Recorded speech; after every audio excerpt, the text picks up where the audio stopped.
भगवान श्री कृष्ण गीता में उपदेश देते हैं, जब बद्ध जीव अन्य जीवों का शोषण करते रहने पर भी इस भौतिक संसार में अपना निर्वाह नहीं कर पाता, तो वह अपने पिता या पुत्र का शोषण करने का प्रयास करता है और उसकी संपत्ति हर लेता है, भले ही वे अति महत्वहीन क्यों ना हो।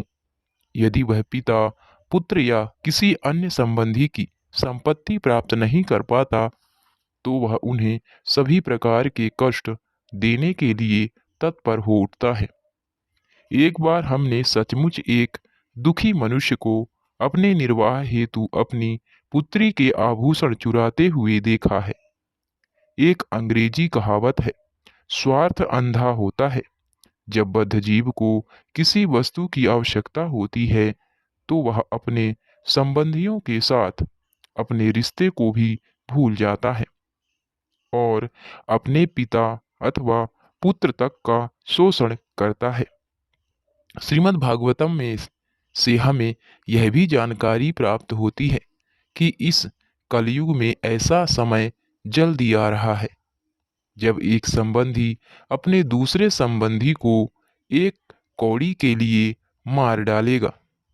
बिना भक्ति के समस्त प्राणी नारकीय स्थिति की ओर आगे बढ़ते जाएंगे, जहां वे एक से एक घृणित कर्म करेंगे। इस संसार में गृहस्थ आश्रम दावाग्नि के तुल्य है। इसमें तनिक भी सुख नहीं है और मनुष्य क्रमशः अधिकाधिक दुख में उलझता जाता है।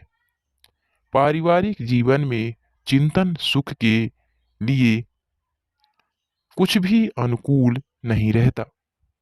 कभी वह अपने आप को अभागा मानते हुए कोसता है, तो कभी वह कहता है कि पूर्व जीवन में कुछ शुभ कर्म न करने के कारण ही वह कष्ट का भागी बन रहा है।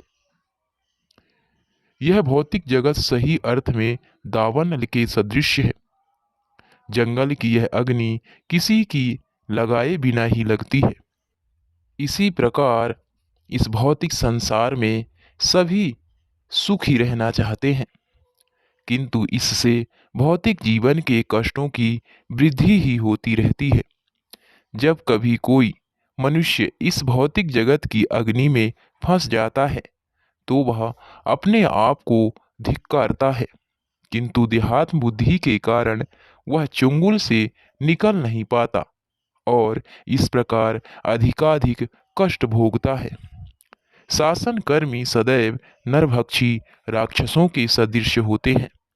ये शासन कर्मी कभी कभी बद्ध जीव से रुष्ट हो जाते हैं और उसकी सारी संचित संपत्ति उठा ले जाते हैं। इस प्रकार अपने जीवन भर की संचित पूंजी को खोकर बद्धजीव हतोत्साहित हो जाता है। वास्तव में यह उसके लिए प्राणांत से के समान है। श्रीमद् भागवतम की रचना 5000 वर्ष पूर्व हुई थी, फिर भी शासन कर्मियों को नरभक्षक अथवा राक्षस की संज्ञा प्रदान की गई है। यदि शासन कर्मी किसी व्यक्ति के विरुद्ध हो जाते हैं, तो उसे जीवन भर की सपरिश्रम संचित पूंजी से हाथ धोना पड़ता है।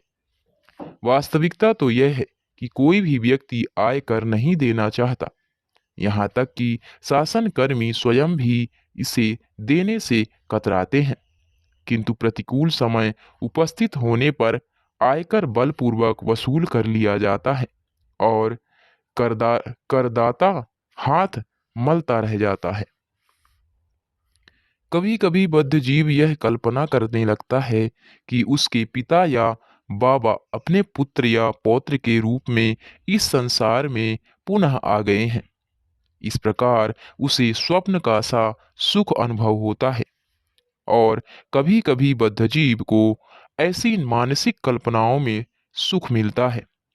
श्री भगवान के वास्तविक अस्तित्व से अनभिज्ञ रहने के कारण बद्ध जीव नाना प्रकार की कल्पनाएं करता रहता है।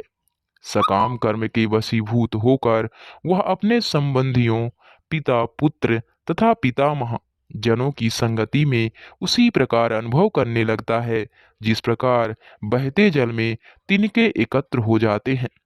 ये तिनके क्षण भर में बिखर जाते हैं और उनका पारस्परिक संपर्क टूट जाता है। जीवात्मा क्षणिक रूप से अनेक बद्ध जीवों के साथ रहता है। ये जीव कुटुंबियों के रूप में एकत्र होते हैं और इनमें इतनी उत्कट उत्साहलता होती है कि पिता या पितामह के दिवंगत हो जाने पर भी उन्हें यह सोचकर सुखानुभूति होती है कि वे रूप बदलकर परिवार में लौट आते हैं। कभी कभी ऐसा हो भी सकता है, किंतु बात यह है कि बद्धजीव ऐसी कपोल कल्पनाओं में सदैव सुख अनुभव करना चाहता है। गृहस्थ आश्रम में नाना प्रकार के यज्ञ तथा कर्मकांड, पुत्रकों के लिए विवाह यज्ञ और यज्ञोपवीत संस्कार करने होते हैं। ये सभी गृहस्थ के कर्तव्य हैं। ये अत्यंत व्यापक विस्तृत होते हैं और इनको संपन्न करना कष्टदायक भी होता है। इनकी उपमा एक बड़ी पहाड़ी से दी जाती है। इसे सांसारिक कर्मों में संलग्न होने पर लांघना ही पड़ता है। जो व्यक्ति इन अनुष्ठानों पर विजय प्राप्त करना चाहता है, उसे पहाड़ी में चढ़ते समय कांटों तथा कंकड़ों के चुभने से होने वाली पीड़ा का सा अनुभव करना होता है। इस प्रकार बद्ध जीव को अनंत यातनाएं सहनी पड़ती हैं। समाज में अपनी प्रतिष्ठा बनाए रखने के लिए अनेक सामाजिक कृत्य करने पड़ते हैं। विभिन्न देशों तथा समाजों में नाना प्रकार के उत्सव तथा अनुष्ठान होते हैं। भारत देश में पिता से यह आशा रखी जाती है कि वह अपनी संतानों का विवाह करवा दे। ऐसा कर लेने पर परिवार के प्रति उसका उत्तरदायित्व पूरा हो जाता है। विवाह तय करना अत्यंत कष्ट साध्य होता है, विशेष रूप से आजकल के समय में। इस समय ना तो कोई ठीक से यज्ञ अनुष्ठान कर सकता है, ना ही कोई अपने पुत्र पुत्रियों के विवाह उत्सव का व्यय वहन कर सकता है। फलतः जब गृहस्थों को ये सामाजिक कृत्य करने होते हैं तो वे अत्यंत संतप्त होते हैं। ऐसा लगता है मानो उनके पाँव में कांटे चुभ रहे हों अथवा पत्थर कष्ट दे रहे हों। किंतु भौतिक लगाव इतना प्रगाढ़ होता है कि इतने कष्टों के बावजूद भी वह उन्हें छोड़ नहीं पाता। कभी कभी शारीरिक भूख और प्यास से त्रस्त बद्धजीव इतना विचलित हो जाता है कि उसका धैर्य टूट जाता है और वह अपने ही प्रिय मित्रों, पुत्रियों तथा पत्नी पर रुष्ट हो जाता है। इस प्रकार उनके प्रति निष्ठुर होने पर उसकी यातना और भी बढ़ जाती है।